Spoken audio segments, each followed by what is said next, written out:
Jadi biasanya kalau perlu gini kita tukar ya.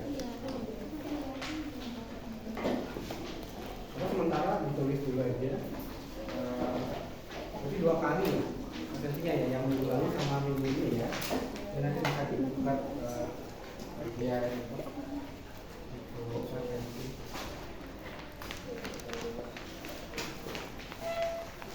Baik, kita vitamin ya, vitamin. Jadi kalau dari terminologinya itu vitamin itu dari kata vital, artinya esensial gitu ya, berarti kemudian amin.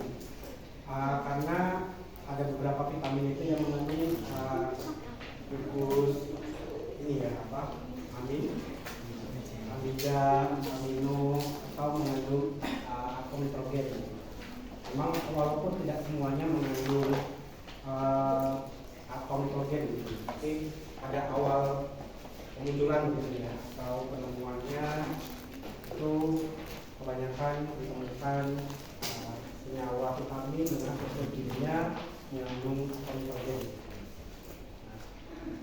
Vitamin itu merupakan senyawa organik dan diperlukan dalam jumlah yang sangat kecil saja gitu ya, hanya mikrogram gitu.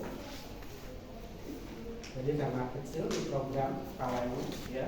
Jadi kita nggak perlu banyak, tapi kita tetap memerlukan setiap hari gitu ya. Kalau tidak dipenuhi dengan baik, maka bisa mengganggu proses metabolisme dalam tubuh kita, kemudian mengganggu kerja organ, baik dalam tahapan atau tingkat seluler juga bisa terganggu gitu. Ya, kemudian pastinya adalah vitamin yang ada dari luar tubuh. Jadi dari makanan vitamin kandungannya atau bisa dari vitamin. Ya. Tapi ada organisme yang bisa mendeteksi vitaminnya sendiri. Ada yang tahu? Dia bisa mendeteksi vitamin C dalam tubuh sendiri. Hewan. Ada yang tahu? Tikus. Tikus itu bisa mendeteksi vitamin C dalam tubuhnya sendiri. Sehingga kalau pengujian vitamin C pakai tikus itu nggak valid. Karena tikus itu bisa mensintesis vitamin C sendiri, sehingga kalau misalnya kalian mau mengecek penyerapan atau misalnya dia valid vitamin C di tikus itu maka tidak valid, bisa bias datanya karena ada tambahan vitamin C dalam tubuh tikus karena dia bisa mensintesis vitamin C. Kemudian fungsi umum vitamin itu dia sebagai koenzim ya. Jadi di enzim itu kalau hanya proteinnya saja ini dia belum aktif, itu untuk inaktif. Dia bisa aktif ketika ada baik itu kofaktor sebagai gugus protetik, kofaktor itu logam Cu, N, Mg gitu ya, atau koenzim. Nah, kalau kofaktor itu senyawa anorganik, kalau koenzim itu senyawa organik. Nah, koenzim ini berarti adalah si vitamin ini. Nah, sehingga kalau tidak ada vitamin, maka tidak ada koenzim.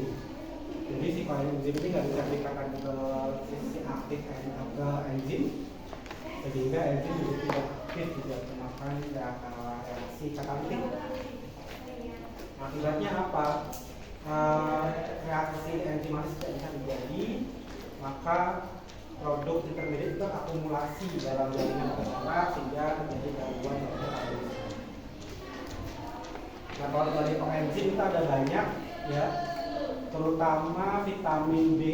Vitamin B itu sebagai koenzim. Jadi kalau kalian mengkonsumsi vitamin B kompleks itu sebenarnya kita menggunakan vitamin B itu sebagai koenzim untuk metabolisme energi. Jadi kan kalau misalnya kalian capek gitu ya, kondisi tidak fit, atau lelah gitu ya, kelelahan, itu kan dianjurkan untuk mengkonsumsi vitamin B kompleks. Karena vitamin B kompleks itu membantu untuk metabolisme energi. Jadi dari karbohidrat itu metabolisme menjadi energi untuk menghasilkan ATP, dengan seperti fosfat. karena vitamin B kompleks itu sebagai koenzim. Jadi sebenarnya percuma juga kalau misalnya kalian minum vitamin B kompleks, tapi konsumsi kalau misalnya karbohidrat, protein, lemak, ya, atau konsumsi makanannya itu sedikit gitu, atau tidak sama sekali mengkonsumsi makanan, itu percuma karena tidak ada substrat untuk metabolisme energi. Jadi enzimnya ada, tapi substratnya tidak ada, sama aja percuma. Jadi kalau misalnya kalian mengharapkan minum vitamin B kompleks untuk membuat badan kalian itu fit gitu, supaya memulihkan kondisi dari lelah itu menjadi lebih baik, itu juga dibarengi dengan asupan makanan yang baik. Jadi B1, B2, jadi kalau B1 itu TTP ya, tiamin, fosfat, B2 itu FAD, FNN, plastin, mononucleotida, atau plastin adenin, itu B-glutatit, dan lain sebagainya bisa kalian baca ya. Nah, kemudian kalau untuk klasifikasi vitamin kita tahu bahwa ada vitamin yang dia larut dalam air ya, vitamin B dan vitamin C. Kemudian ada vitamin yang larut dalam lemak, itu vitamin A. Dasarkan pada apa? Pada kemampuan dia untuk berinteraksi pada air, itu yang vitamin larut air. Kemudian pada vitamin larut lemak karena dia dapat berinteraksi dengan lemak, karena sifatnya yang sama-sama kalau di air kan berarti dia hidrofilik, kalau di lemak berarti dia hidrofobik.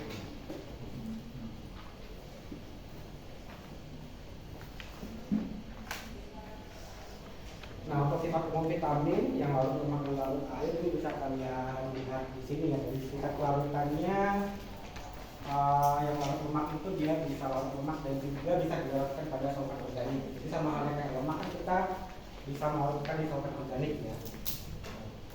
Jadi kalau untuk analisis lemak melihat kadar free fatty acid, asam lemak bebas, kemudian jumlah peroksida, itu kan biasanya kita menggunakan solvent organik. Kemudian atau kalau misalnya mau mengekstrak suatu vitamin itu ya yang larut lemak, ya bisa menggunakan solvent. Nah, kalau vitamin dalam air ya nanti dia bisa larut dalam air. Kemudian kalau kelebihan dalam tubuh, kalau untuk lemak itu akan disimpan dalam tubuh kita di jaringan adiposa atau jaringan lemak ya kita. Kemudian kalau yang larut air tidak bisa disimpan, sehingga dia akan kelebihannya akan dikeluarkan atau ekspresinya melalui urin. Nah, kalau yang vitamin larut lemak kelebihannya itu ekskresi, tapi sebenarnya yang diekspresikan itu sedikit gitu ya, itu pada empedu.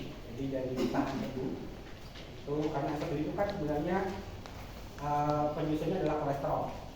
Jadi berarti kan lemak itu bisa larut di empedu dan ekskresinya melalui empedu. Nah, empedu itu kan kalau setelah dia mengemulsikan lemak, sebenarnya ada yang direabsorpsi. Jadi sebagian besar akan dikembalikan ke liver ya, di bagian kantong empedu. Tapi ada sebagian kecil itu yang tidak direabsorpsi, dia akan keluar bersama dengan feses. Jadi yang vitamin lemak itu dia akan keluar bersama feses. Nah, biasanya kalau orang yang kadar lemak darahnya tinggi, hiperkolesterol, itu cara untuk penurunan kadar kolesterolnya dengan cara meningkatkan pengeluaran empedu atau menghambat reabsorpsi empedu. Jadi kalau semakin banyak empedu yang dikeluarkan melalui feses, maka jumlah kolesterol akan menurun karena bahan baku untuk empedu adalah kolesterol. Jadi kalau obat-obat pernah dengar ada kolesteramin, nah itu dia fibrat, nah itu dia bekerja dengan cara meningkatkan pengeluaran empedu. Kemudian dengan defisiensi, kalau yang larut lemak itu munculnya lambat karena kan itu cuma dalam tubuh kita, sehingga munculnya itu akan sangat lambat. Ya. Jadi ketika konsumsi bahan pangan yang vitamin lauk lemak itu rendah, vitamin yang disimpan dalam tubuh kita di jaringan adipose itu bisa digunakan. Tapi kalau yang larut air, karena dia itu tidak bisa disimpan oleh tubuh kita, gitu ya.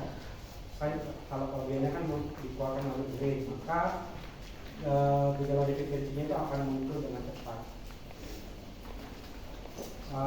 Kemudian kebutuhan tubuh, kalau lauk lemak itu tidak mutlak per hari karena disimpan oleh tubuh kita. Kalau yang lauk air itu dia mutlak per hari. Sebenarnya kita tadi ya disampaikan bahwa di awal itu kebutuhan vitamin kita itu kan nggak begitu besar, kecil sekali. Dalam konteks vitamin C, sebenarnya kita hanya butuh 80 mg per hari saja. Kalau vitamin lain itu seperti vitamin A, E itu bahkan dalam mikrogram. Jadi konsumsi vitamin C suplemen yang 500 mg atau 1000 mg setiap hari itu nggak perlu, kecuali kalau kondisi tubuh kalian itu misalnya tidak fit atau demam ya. Karena vitamin C itu bisa menurunkan durasi demam 1,5 hari. Vitamin C 1000 mg bisa menurunkan durasi demam 1,5 hari. Nah, kalau kondisi seperti itu boleh kalian konsumsi vitamin C itu dosis tinggi yang bisa 500 atau 1000 mg per hari. Tapi kalau misalnya untuk keperluan hari-hari itu tidak perlu. Jadi yang dibutuhkan tubuh cuma 80, kemudian sisanya kan 1920 ya kita bersama dengan urin. Sama halnya dengan vitamin B kompleks sebenarnya ya. Kalau kelebihan itu kan akan melalui urin ya. Kadang kalau kalian lihat urin kalian itu bisa warnanya apa? Kuning oranye. Nah, kuning oranye itu biasanya karena apa? Vitamin B2. Vitamin B2 riboflavin itu biasanya vitamin kuning. Vitamin. Jadi memang bubuknya itu warna kuning. Sehingga ketika kita konsumsi kemudian di metabolisme, kemudian diekspresikan lewat urin itu nanti urinnya warnanya oranye. Sebenarnya bukan berbahaya tidak, tapi memang itu karakteristiknya vitamin B. Itu juga menandakan bahwa sebenarnya tubuh kita hanya perlunya beberapa saja, kemudian kelebihannya kan dibuang lagi. Kemudian prekursor ya, kalau yang vitamin lauk lemak biasanya mempunyai prekursor misalnya vitamin A, kan dia biasanya prekursornya beta karotin itu sangat dinamis ya. Kalau vitamin lauk air tidak mempunyai. Kalau elemen penyusunnya hampir sama, tapi yang vitamin lauk air itu ada N, ya, atau nitrogen, ada sulfur. Karena absorpsinya kalau yang lemak kita lihat itu sistem IPA ya, kalau yang air itu di dalam darah. Nah, kita mulai dari vitamin A. Nah, vitamin A ini dia berwarna kuning pucat, larut lemak atau larut lemak. Nah, strukturnya itu bisa yang retinol, jadi bentuk aktifnya kan retinol ya. Retinol ini cuma perbedaan di kalau retinol itu di aldehid gitu ya, aldehid ini ya aldehid. Kalau retinol dia berarti kan apa yang di sini. Kemudian retinoik asid itu karboksil. Kemudian ini beta karotin dia sebagai prekursor. Ya. Nah, jadi makanya atom karbonnya bisa 20 sampai 40. 40 itu kan yang beta karotin sebagai prekursor. Nanti dia beta karotin itu akan dipotong-potong gitu ya untuk membentuk vitamin aktif yaitu retinol. Nah, sumbernya ada di hati hewan, susu biasanya produk hewani. Ya, kemudian kalau buah-buahan itu yang berwarna kuning atau merah, karena menunjukkan adanya kandungan karotenoidnya, pigmen karotenoid. Nah, untuk stabilitas stabil pada panas, alkali, cahaya dan asam. Jadi melewati vitamin. Kalau dalam fortifikasi vitamin A, biasanya vitamin A itu dia direaksikan terkait dengan asam lemak. Jadi dia misalnya contohnya retinal sama palmitat, jadi retinil palmitat.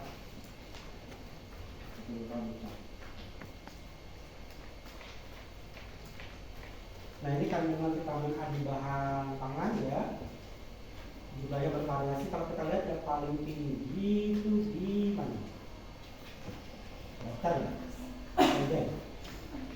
mentega, kemudian ada di keju ya. Nah vitamin A ini yang aktif ya. Kemudian kalau yang kalkan itu yang untuk inaktif, jadi perlu di prekursornya, jadi perlu dibuat menjadi untuk aktif. Biasanya kalau pada bahan nabati ya, buah-buahan itu dia bentuknya adalah inaktif, jadi perlu diubah terlebih dahulu. Ini juga sama ya. Kemudian ini terkait dengan stabilitas dari vitamin A di beberapa produk ya. Nah kalau kita lihat di produk margarin, kemudian itu dia stabilitasnya 1% gitu ya, bisa 68% gitu. Margarin sampai 1% juga bisa. Nah ini juga menunjukkan kalau misalnya kondisi penyimpanannya seperti ini, maka retensi vitamin A-nya bisa seperti ini pada tablet ini. Kalau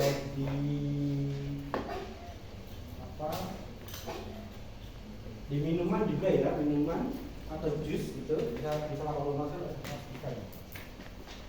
Kalau suhu penyimpanannya mungkin bisa lebih rendah lagi, itu kan bisa meningkatkan retensi.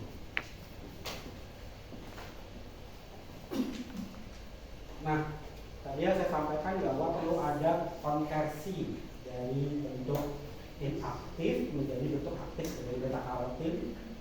Itu dirubah dengan penghilangan atom karbon.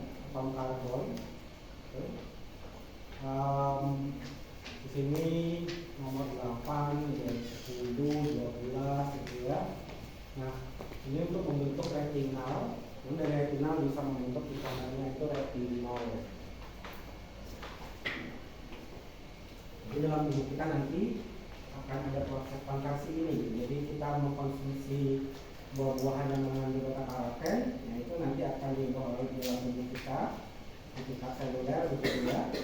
Itu kemudian dibentuk menjadi retinal atau retinol.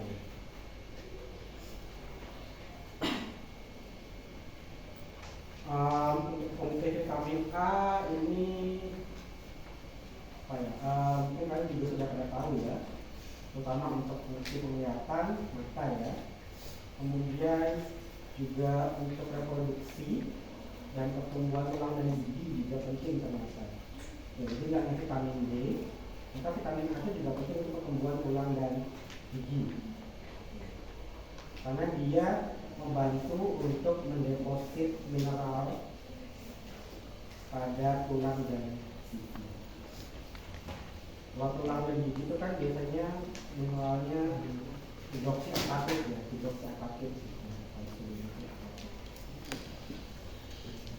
Nah, jadi kalau misalnya seorang mengalami, kita dicek BMD-nya, bone mass density-nya itu rendah, kita bisa tracking gitu ya, apakah dia kekurangan kalsium, kemudian juga vitamin D, kemudian juga vitamin A-nya. Kita bisa lihat bagaimana status gizi vitamin D, vitamin A, kemudian kalsium.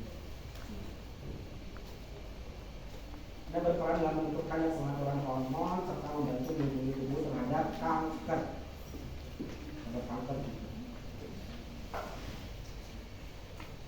Kemudian vitamin D. Nah ini vitamin D kita bisa sintesis sendiri ya. Di kulit kita itu ada senyawa prekursornya. Senyawa prekursornya adalah inti dehidrokolesterol. Jadi di kulit kalian itu ya ada senyawa prekursornya dehidrokolesterol. Nah ketika terkena sinar matahari, dia akan mengalami proses perubahan gitu ya, perubahan itu bisa di ginjal dan juga bisa di usus. Jadi membentuk vitamin D aktif, itu namanya koleokalsiferol. Atau 1,25 dihidroksi koleokalsiferol. Vitamin D aktif itu ini.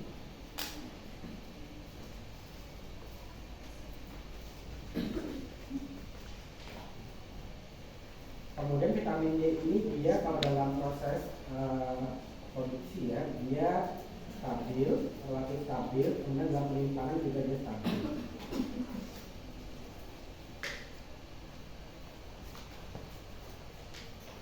Sehingga memang untuk biasanya kalau proses produksi itu vitamin itu kan ditambahkan dalam bentuk premix ya. Kalau misalnya kita dalam fortifikasi gizi, itu vitamin itu ditambahkan dalam bentuk campuran premix. Jadi kan tidak hanya satu vitamin, jadi vitaminnya macam-macam. Nah itu ditambahkan, kalau yang vitaminnya sifatnya stabil ada panas, itu sebelum proses pemanasan bisa ditambahkan. Tapi kalau vitaminnya itu sifatnya labil terhadap panas atau dia tidak tahan panas, maka penambahannya harus setelah proses yang melibatkan misalnya sebelum pemanasan. Tapi untuk mencegah kerusakan, walaupun kita tahu ini stabil gitu ya terhadap panas, jadi kan vitamin A kan stabil panas, stabil cahaya gitu ya. Biasanya mereka menambahkan premix itu sebelum pengemasan. Untuk pengemasan, biasanya premixnya bisa powder, jadi dicampur dengan mixing gitu ya, pakai alat mixer, atau bisa di spray, semprot spray gitu. Pernah tahu alat molen nggak? Yang kayak bikin semen gitu. Terus alat molen itu kan sebenarnya bisa buat bikin kacang atom kan? Ya kan dia kan muter gitu ya. Kan jadi kalau bikin kacang atom itu kan kacang dulu masukin, kemudian ditambahkan tepung, kemudian ditambahkan pengikatnya gitu ya. Dan puter gitu. Jadi dia kan jadi bulat-bulatan, karena kacangnya ada di tengah. Nah sama halnya dengan proses fortifikasi gitu. Kalau vitamin selain dry mixing bisa juga di spray. Jadi nozzle-nya di atas, kemudian nanti setelah di spray dia alatnya muter. Atau selama pemutaran itu nozzle-nya dia mengeluarkan cairan, semprotan. Arias. Kayak gitu. Kenapa? Enggak. Apa ya? Oke, kemudian ini vitamin D yang ada dalam pangan bisa dilihat ya. Keju ya, kemudian minyak ya, minyak ikan herring gitu ya, minyak ini di liter biasanya ya, itu. Nah vitamin D itu perlunya hanya mikrogram gitu ya, jadi sedikit. Kemudian vitamin E itu apa, tokoferol ya. Biasanya kita gunakan sebagai antioksidan untuk kulit gitu ya. Kalau untuk biasanya perempuan gitu mengkonsumsi kapsul vitamin E. Kalau kalian buka kapsulnya itu, kalau dipotong itu kan dia bentuknya kayak emulsi minyak. Itu karena memang vitamin itu larut lemak, sehingga pembawaannya juga harus lemak atau minyak. Makanya antioksidan alami yang berfungsi untuk mencegah keteningan pada lemak dan minyak. Jadi saya tambahkan juga pada produk yang kadar lemaknya tinggi untuk mencegah terjadinya oksidasi. Jadi kalau terjadi oksidasi, maka yang oksidasi itu adalah vitamin E, bukan si lemak. Sama halnya dengan vitamin C juga. Vitamin C kan juga sebagai antioksidan. Jadi ketika kita menambahkan vitamin C pada suatu produk yang tinggi lemak itu, ketika dia terekspos dengan oksigen, maka yang teroksidasi terlebih dahulu adalah si vitamin C. sehingga si lemaknya terlindungi. Kemudian stabilitasnya penggunaan akibat vitamin E dapat terjadi melalui cara mekanis dan oksidasi. Oksidasi. Nah, hidrogenasi dan vaksinasi menghilangkan vitamin E.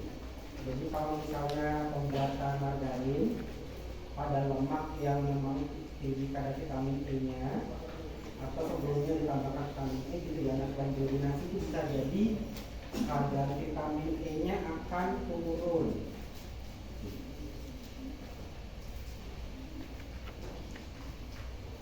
Vaksinasi juga sama. Jadi kalau kita memvaksinasi lemak ya, misalnya pakai penurunan suhu. Kalau kita memvaksinasi lemak sawit, minyak sawit aja ya, itu kalau kita turunkan suhunya perlahan-lahan,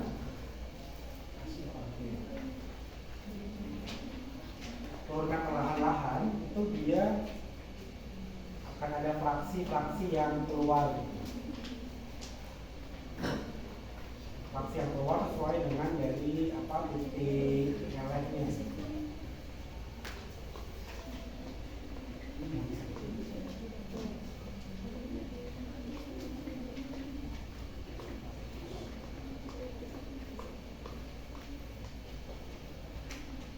Nah, untuk sumber-sumbernya nanti bisa kalian baca ya di sayur-sayuran, daging, keju, kacang-kacangan.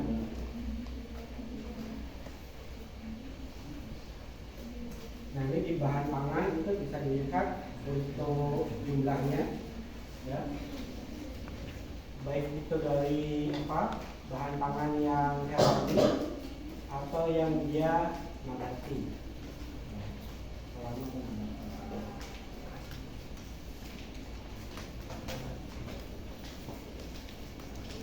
Nah, kemudian kehilangan vitamin E itu bisa pada minyak ya, itu bisa terjadi karena proses pemanasan.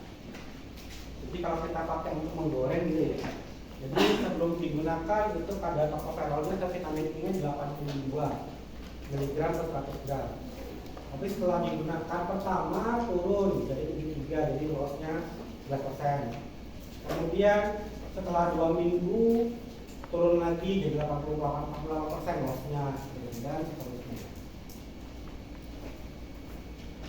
Karena memang vitamin E-nya ini dia tadi mengalami degradasi juga kan oksidasi kan, oksidasi.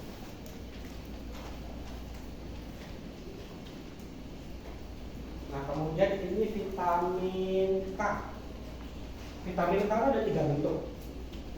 K1 itu filokvinol, yang K2 ini menakwinol, yang K3 ini menadiol.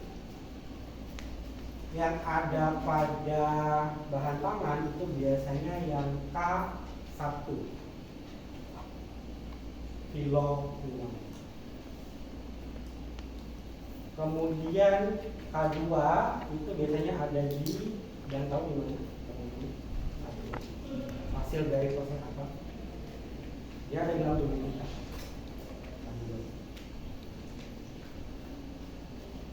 Di usus besar. Jadi kan di usus besar itu terjadi fermentasi oleh bakteri, ya, oleh mikroflora yang ada di usus kita. Ya. Kan fermentasi itu bisa menghasilkan metabolit misalnya SCFA, short fatty acid ya, asam asetat, protein dan gula.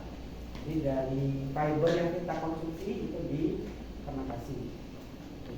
Selain SCFA bisa juga dihasilkan vitamin K2 oleh bakteri atau mikroflora yang bisa menghasilkan vitamin K2. Nah, vitamin K2 yang dihasilkan di kolon di usus kita atau dari dalam tubuh kita itu namanya menafsir. Nah, yang vitamin K3 itu adalah vitamin dari sintesis. Biasanya ada di suplemen. Jadi suplemen itu biasanya menggunakan vitamin K3 dari sintesis. Kalau untuk prediksi sudah paham ya, semua untuk pembekuan darah ya. Kemudian stabilitas dia termasuknya tahan panas. Tahan panas, mudah rusak oleh radiasi. Jadi misalnya ada proses pengawetan yang menggunakan radiasi, walaupun memang tidak banyak, itu masih langka sekali ya. Mungkin juga masih ada pro kontra gitu. Pro kontra. Jadi yang kontra itu takutnya mengalami mutasi dan lain sebagainya ya, proses radiasi.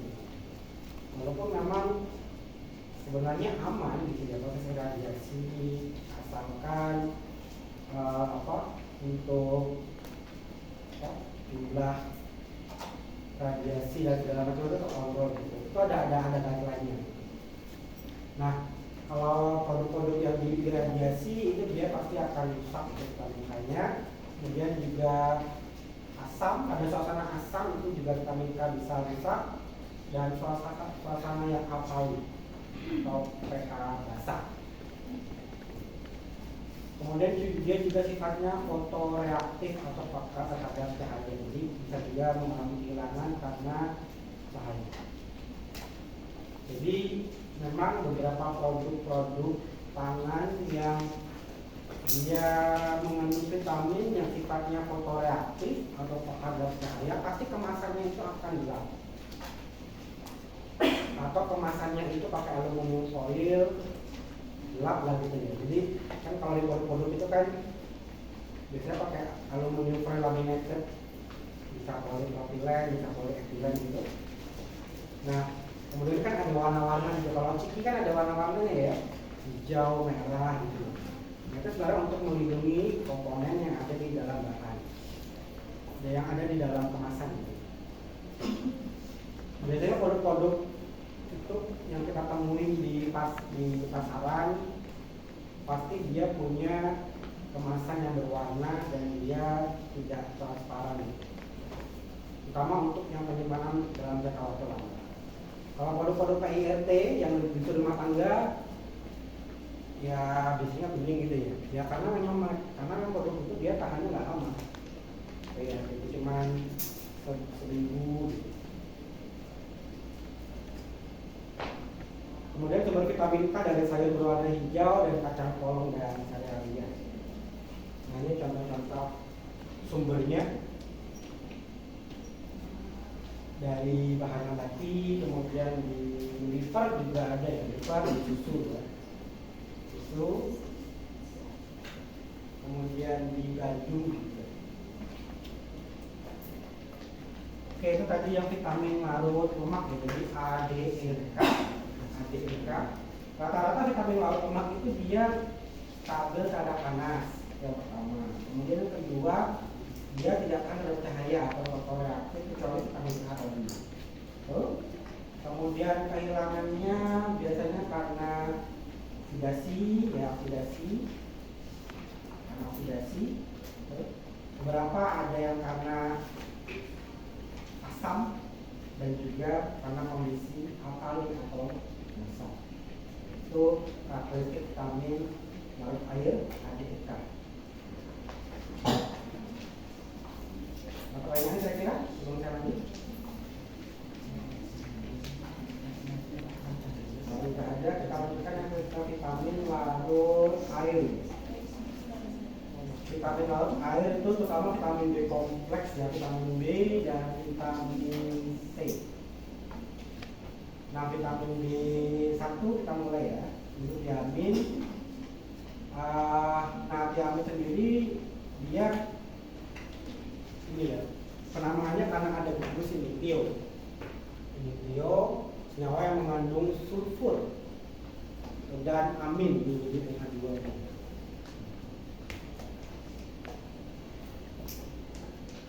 Nah, sumber vitamin B1 yang baik adalah biji-bijian, kemudian serealia,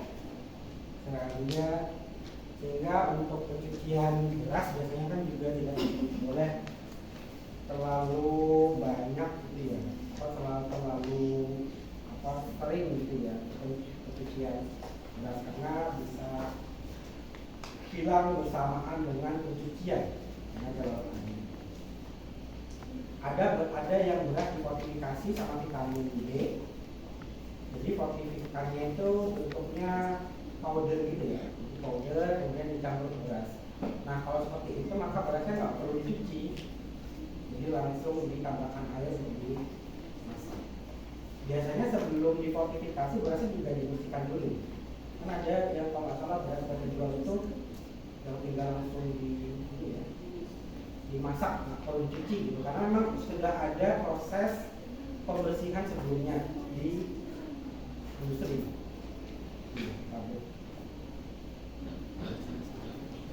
Kemudian sumber vitamin B1 katanya. Nah ini kemudian ini sumber-sumbernya di bahan pangan yang ada di sekitar kita ya. Sebentar, ini yang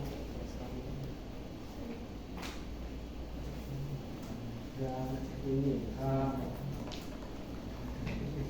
Ini biasanya di beras ya, di beras.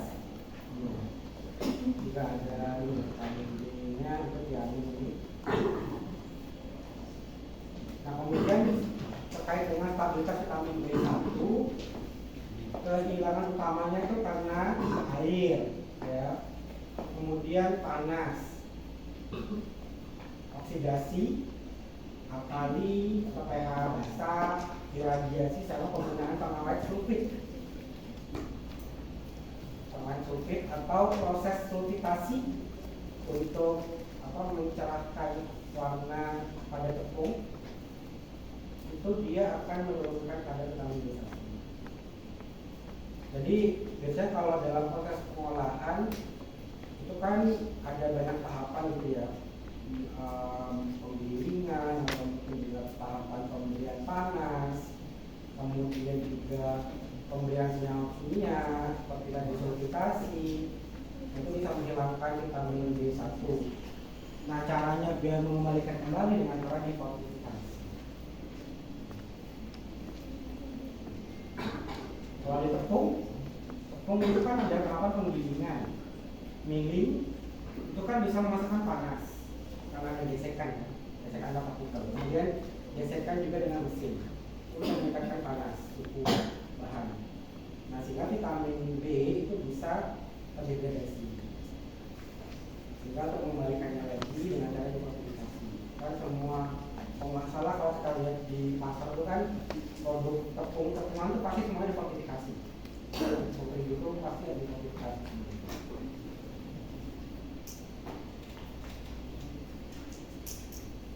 Kalau kekurangan vitamin B1, kita tahu bahwa bilang kalian jadi gini ya. Kemudian vitamin B2 ini riboflavin, ini yang vitamin yang warnanya kuning, vitamin, memberikan pengaruh warna kuning ke urin kita ketika kita konsumsi vitamin B2. Sebenarnya kalau kalian gerus atau ini warnanya kuning, warnanya dia kuning itu karena ini ada vitamin B2. Berfungsi sebagai koenzim, terutama koenzimnya berikutnya NAD dan SMN, itu yang dibutuhkan dalam tubuh kita untuk pembentukan ATP di stres ya, stres. Kemudian di fotosintesis tumbuhan juga perlu ya, SMN itu flavin mononukleotida. Respirasi sel juga sama, itu perlu untuk transport elektronnya. Sumbernya susu, keju, roti, dan sayuran. Ini vitamin B2 di bahan pangan ya, di bahan hewani, kemudian juga tumbuh-tumbuhan nabati ya, di kacang-kacangan, sayur gitu ya, tomat, dan susu juga, susu. Di paling ini ada di yeast ya, yeast. Jadi yeast itu memang kita bisa sebut sebagai superfood gitu ya. Jadi kalau di Australia ada, pernah dengar Vegemite? yang warnanya coklat di taman itu kayak selai, kayak jam. Tapi rasanya nggak enak banget katanya. Nah, itu sebenarnya kandungan utamanya adalah yeast. Nah, yeast itu dia komponen nutriennya banyak sekali gitu ya. Terutama mikronutrien, nah itu yang kita butuhkan gitu untuk mendukung kesehatan tubuh kita. Makanya kalau untuk menumbuhkan mikrobia itu juga perlu yeast, ya kan? Media PGI, potato glucose, yeast, ya kan? Karena yeast itu sebagai sumber nitrogen dan juga mikronutrien. Jadi penting. Kalau sekarang ini yang lagi tren, ada yang pernah dengar mycoprotein? Mycoprotein. Jadi kalau protein itu yang selama ini kalau dari tempe kan itu dari kacang kedelainya, ya kan? Nah, mycoprotein itu protein dari si yeastnya, raginya. Jadi kita tumbuhkan ragi tempe di glucose di media. Kemudian kan nanti jadi banyak kan di glucose-nya. Nah itu kita gunakan buat sumber protein harian. Nah, sekarang itu lagi tren seperti itu. Karena mycoprotein itu proses untuk produksinya mudah, ya kan? Bisa menggunakan waste. Jadi pakai limbah bikin tahu itu bisa. Kemudian limbah-limbah lainnya misalnya mungkin limbah dari buah-buahan, sayur juga bisa. Dan untuk dari segi gizi juga sangat baik. Mycoprotein itu menjadi trending juga. Sifat kimia vitamin B2 ya, ini stabil terhadap asam, oksidasi, kemudian tidak stabil terhadap alkali, panas, dan cahaya. Kemudian juga kalau dia juga akan larut dalam air, sehingga masakan dengan air yang banyak dan berlebih gitu, atau pencucian dengan air yang berlebih itu bisa menyebabkan kehilangan vitamin B2 yang besar. Pemasakan yang lama itu kan karena vitamin B2 juga sifatnya tidak stabil terhadap panas. Dia kalau larut dalam air itu namanya, atau hilang bersama dengan air itu namanya licin. Licin.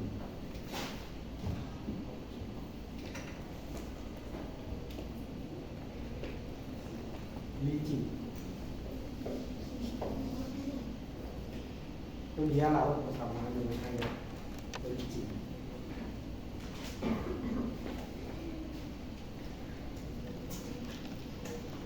Oke, kemudian vitamin B3. Nah, ini asam nikotinat ya, atau niacin namanya.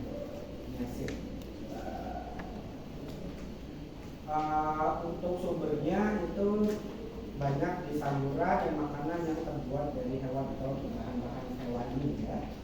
Kemudian kehilangan vitamin B3 dalam sayuran terjadi dengan cara trimming. Ada tahu trimming?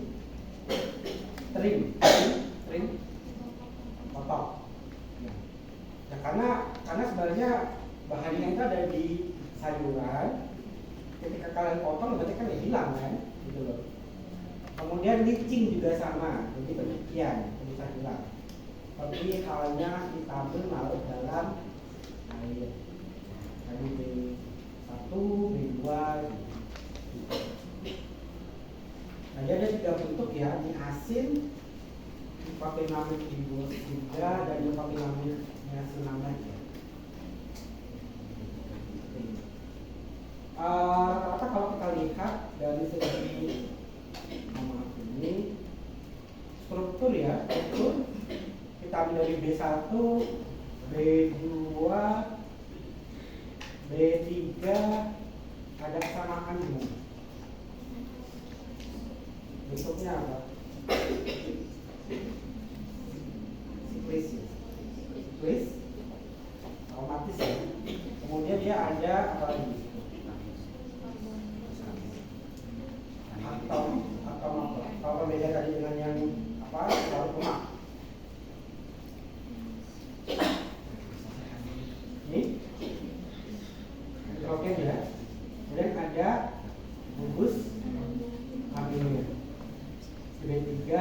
tadi B2 juga sama, ini nitrogen, ini aminnya. Kemudian yang B1 ini dia amin ya, dan ini nitrogen. Dan ada sulfur kalau B1, khusus sulfur ya B1, karena tio gitu ya, tio ada atom sulfur gitu.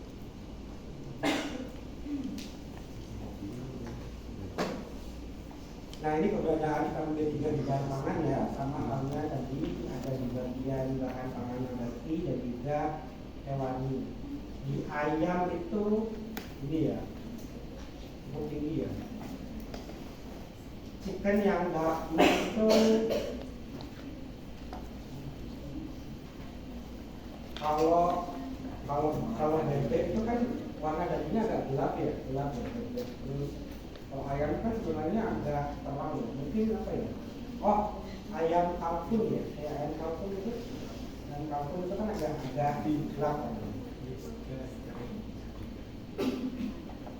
Makanya kalau ayam agak gelap itu dia cenderung agak amis gitu. Karena kadar hemoglobinnya itu tinggi.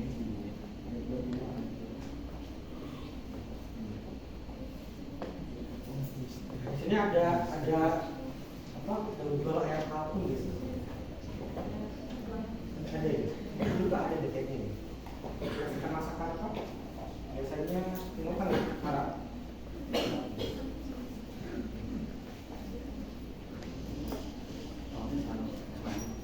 Ya biasanya agak amis ya. Ada pernah makan ini daging rusa nggak?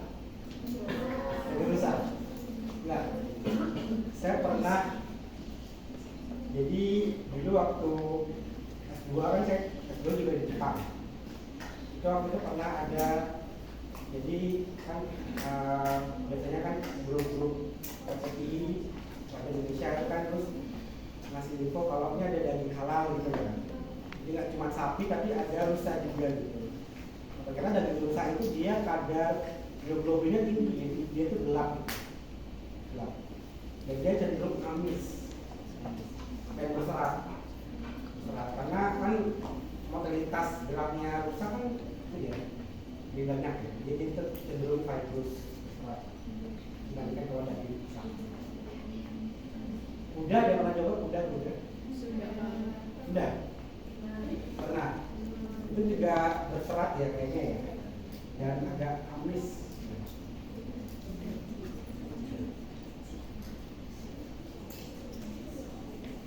Kemudian kita kalau kurang vitamin B3 bisa menyebabkan pellagra.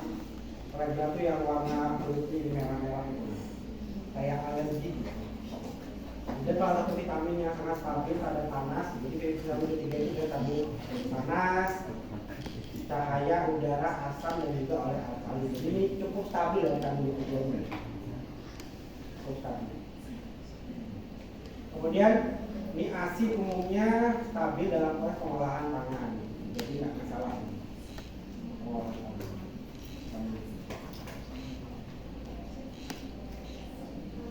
Kemudian vitamin B6. B6 ini ada 3 bentuk ya, pyridoxine, pyridoxal, dan juga pyridoxamin.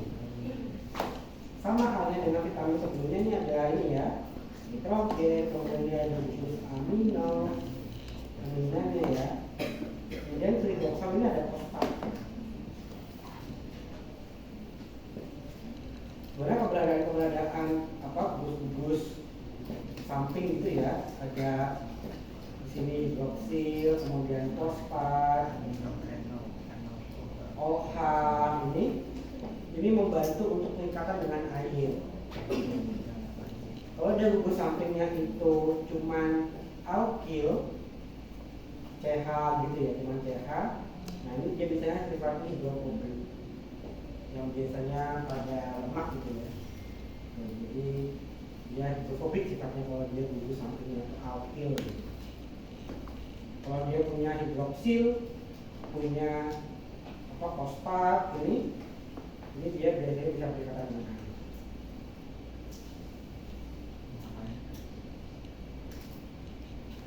Ini di bahan pangan sumber-sumbernya ya, bisa dilihat.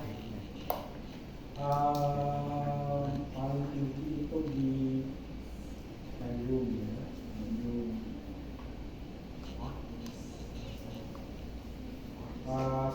Yeast paling tinggi ya, yeast lagi ya. Ini memang yeast itu kandungan vitamin B-nya itu tinggi. Yeast.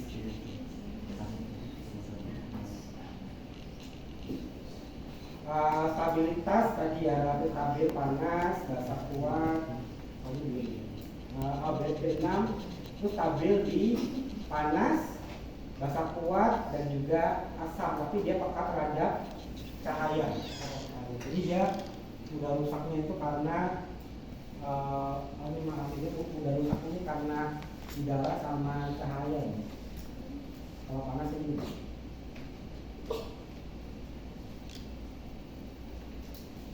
Nah ini sumber vitamin B6 itu di jaringan hewan dan dalam bentuk piridoxal dan piridoksamin tadi ya contohnya. Piridoxal dan piridoksamin itu di jaringan hewan. Nah kalau yang ditumbuhkan itu piridoksin yang ini itu ditumbuhkan.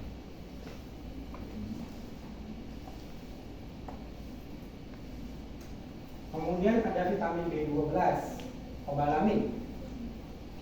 Kenapa disebutnya kobalamin? Belum tahu? Karena terkorelasi. Oh, betul ya. Ini ya. Dia menghelat kobalt. Jadi kalau kelator itu kan dia metal kelator itu kan dia bisa menangkap ya, merangkap kobalt. Contoh metal kelator apa? Yang paling terkenal?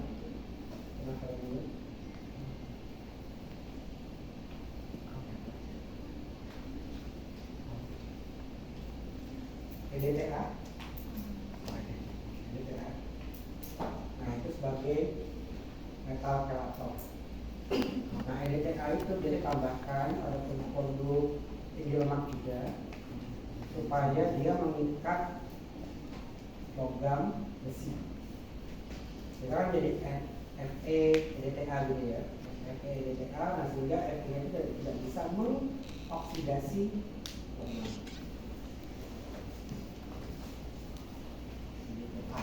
Itu dia logam kelator yang kuat.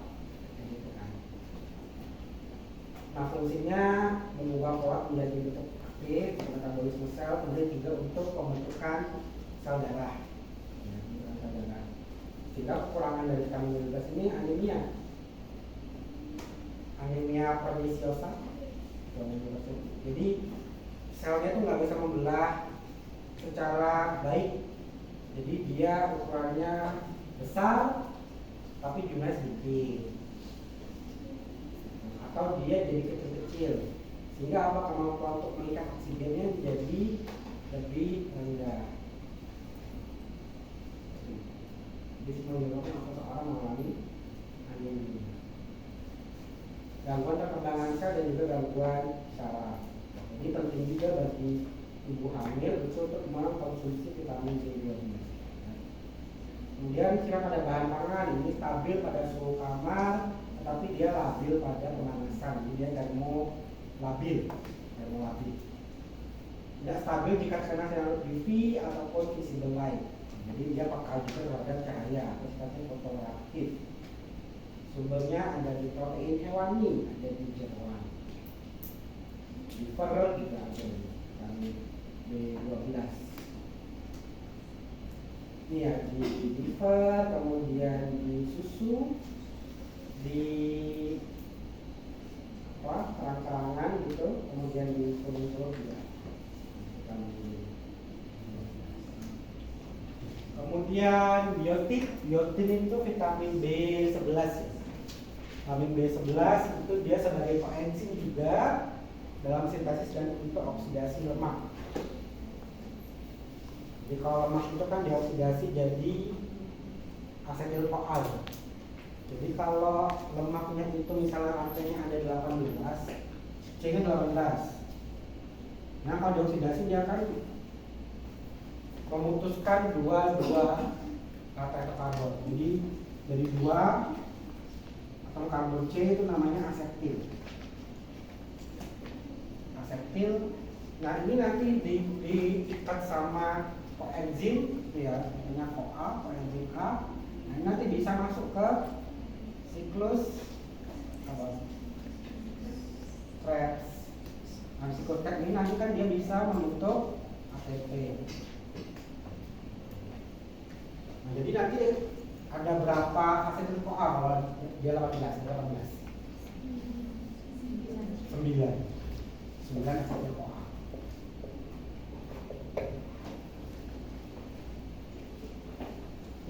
Namanya prosesnya itu ini beta oksidasi.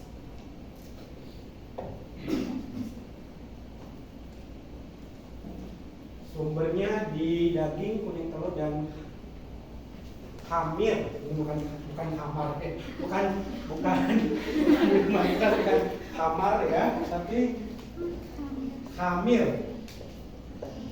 Jamur ya, bukan hamar, bukan minuman keras, bukan, tapi hamir. Kan jamur itu ada kapang itu mol, ada hamil. Kalau jamur-jamur yang kita lihat kayak jamur kuping, jamur merang itu kan jamur pada tingkatan taksonomi yang lebih tinggi. Ya, dia di Miko itu dia. Maksudnya kalau ini dia lebih sederhana nih taksonomi. Saccharomyces cerevisiae tahu? Untuk yang pembuatan teh itu dia di hamil. Karena dia sebenarnya organisme sel satu. Aries.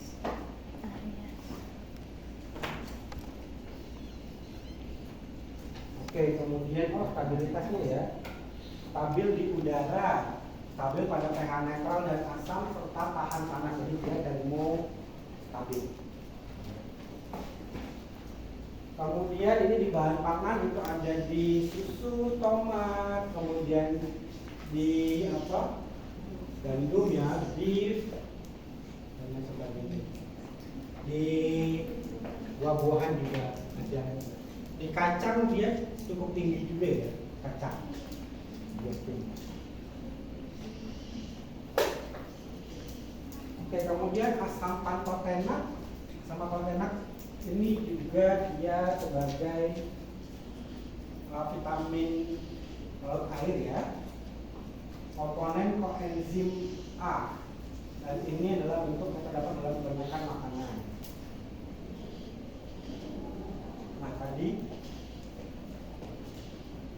CoA ini koenzim A itu dari si asam pantotenak.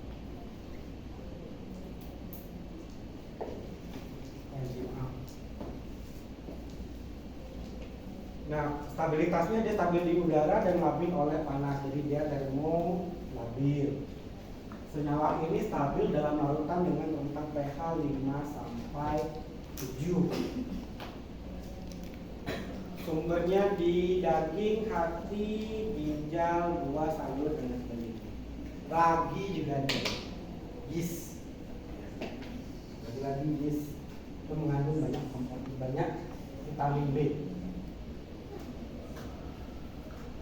Ini di bahan pangan itu bisa kalian baca ya. Bentuk jumlahnya di telur juga cukup tinggi ya, liver sudah tinggi. Tadi biotin. Sekarang asam folat biasanya diperlukan oleh ibu hamil juga ya, untuk perkembangan sel syaraf, kemudian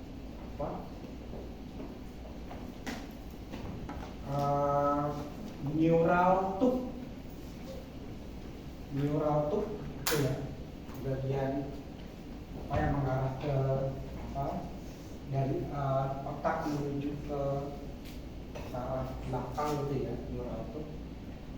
Sehingga kalau misalnya ibu itu mengalami kekurangan salat, pembentukan neural tube pada dari tingkat terlambat.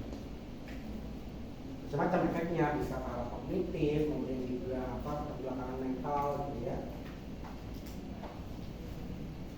Folate dia sebagai koenzim juga transport pecahan karbon tunggal dalam metabolisme asam amino dan sintesis asam, dan juga berperan untuk sintesis asam nukleat. Jadi purin, pirimidin, ya, adenin, guanin, sitosin, adenin, timin, guanin, sitosin. Kemudian untuk pembentukan sel darah merah dan sel darah putih dalam sum tulang. Sumbernya sayuran hijau, hati, daging non-fat, serealia, dan jeruk. Kekurangannya ada dalam metabolisme DNA, tapi kan karena dia untuk pembentukan asam nukleat. Jadi kalau ini defisiensi, gangguan metabolisme DNA, pertumbuhan, anemia, karena dia untuk membentuk sel darah merah dan juga sel darah di peradangan lidah dan gangguan saluran cerna. Strukturnya kalau kita lihat juga dia punya gugus amin, kemudian juga nitrogen ya, kemudian ini siklis gitu. Jadi sampai kolasin itu semuanya strukturnya siklis, punya atom nitrogen dan juga punya gugus amin.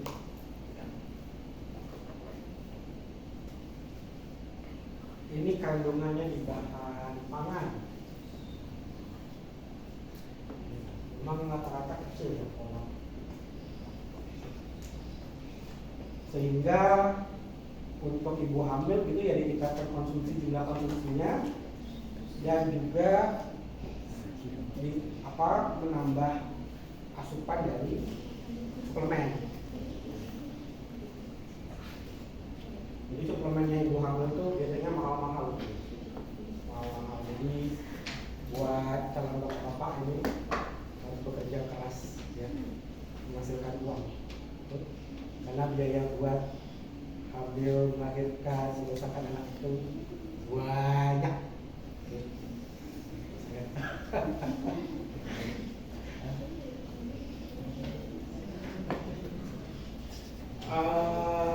Kemudian, nah ini vitamin C nih yang terakhir.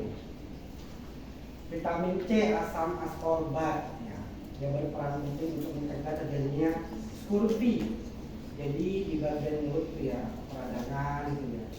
Karena apa? Sebenarnya vitamin C itu dia berperan pada pembentukan jaringan pengikat atau connective tissue. Jadi kalau misalnya kita kurang vitamin C, defisiensi itu kemudian bisa menyebabkan radang gitu ya, ada rongga mulut gitu. Sebenarnya kalau karyawan tuh karena kurang vitamin C nggak sih? Hah? Iya. Katanya. Itu apa? Terus karyawan itu apa? Dari apa? Sebenarnya bisa karena ini. Ketika kekuatan jaringan pengikat itu dia melemah karena defisit vitamin C. Jadi kan integritinya itu kan jadi menurun gitu ya, sehingga mudah mengalami luka. Kadang luka itu pemerintah jadi bentuknya sariawan gitu ya. Tapi juga sariawan itu sebenarnya karena apa? Jamur. Biasanya dari spesies Candida.